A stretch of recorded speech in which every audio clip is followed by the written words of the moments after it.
Let me use an example. You're not an American. No, I right? am not.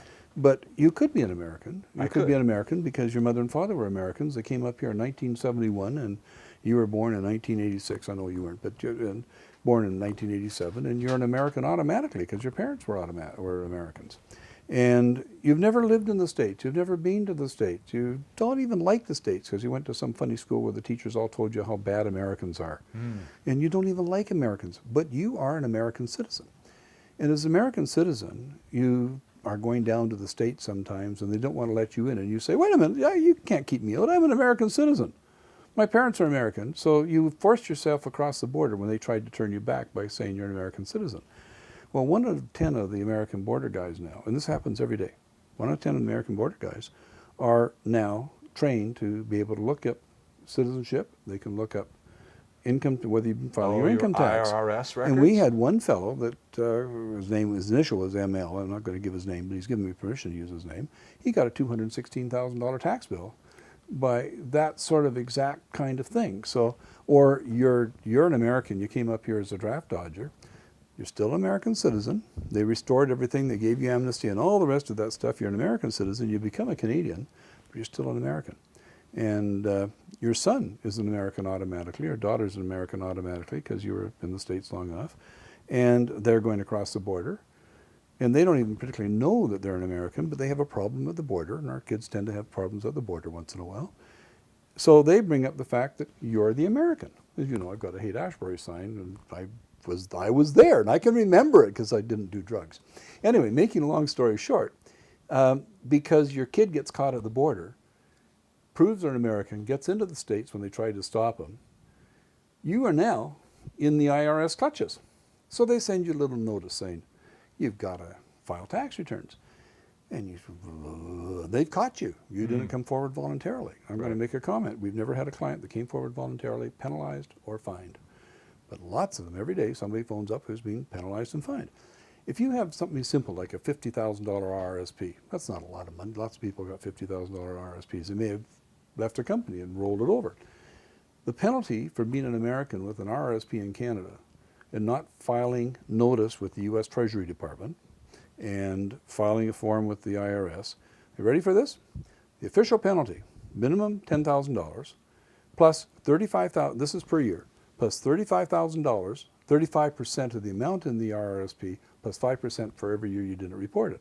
Well, you can see that if you've had $100,000 and you've been up here for 14 years, and you don't have any money left. You've got, well, you still owe tax to Canada when you take it out too. Right. And this is very real penalties. And I've got on my website 15 people that have all been penalized in the last while through the United Bank of Switzerland, the Union Bank of Switzerland, the UBS thing, because U.S. Treasury and the Canadian CRA are all going after people that were in UBS and hiding their money.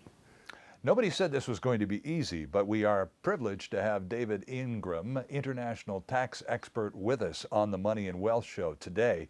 And we'll be right back with lots more. Stay with us.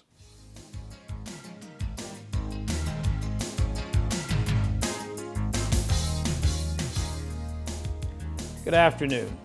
My name is Larry Ray. I'm the president and CEO of American Manganese, Zinc, a company that's operating a manganese discovery at Artillery Peak, Arizona.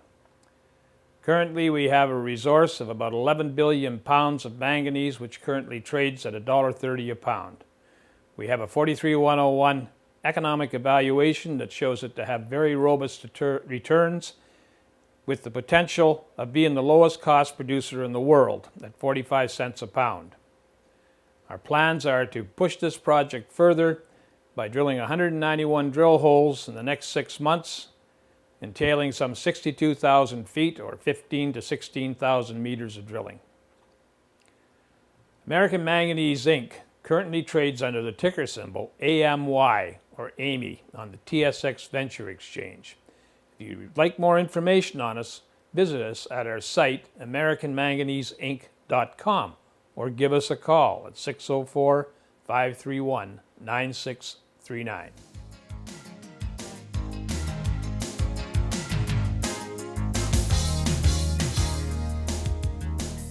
Welcome back to the Money and Wealth Show. Our special guest this week is tax expert David Ingram. And David, last week on the show we did with David Skarica, you talked about stock inside an RRSP and its taxability. Expand on that if you would, please. When I first got into this business back in 66, 64, I went to work for a guy named Russ Isaac at Great Pacific Management, and we didn't have capital gains tax. And I can still remember sitting in the Great Pacific Management office at 1170 Melville Street, and Russ making sure, pounding into our heads, that you were not to put stock in an RRSP. And the reason was that stock wasn't taxable, capital gains weren't taxable. But if you put your stock into an RRSP and it went up in value, you had to pay tax on it. When you took it out. Why? Yeah, why would you put stock in? Expose it to unnecessary tax. That's right. Today, you still only have to pay tax on 50% of stock, but you still don't want to put it into an RRSP because you put it into an RRSP, you pay tax on 100%. Let me use a little example. Do you remember Bre-X? Sure. Bre-X is a big deal. I mean, I knew David Walsh, I met Guzman, I met all those guys because of different seminars I went to. And we had one client in particular who bought $1,000 worth of Bre-X, and when it was worth $10,000, he rolled it into an RRSP, and it was literally worth $967,000 when he died. Can I change $967 to $1 million right now? Okay. Okay, just for the fun of it. Sure. Round them off. Yeah, if he cashes the $967,000 RRSP in, as his daughter did when he died and got it out before the Bre-X value fell, the tax on that $1 million is 44%, $440,000. But if he hadn't put it into the RSP, remember it was only $1,000 that he bought in the first place, he'd have $999,000 worth of capital gains, cut it in half, $500,000, only pays $220,000 tax instead of $440,000. Okay. Right. So how much money did he save by putting it into the RSP? About $4,000.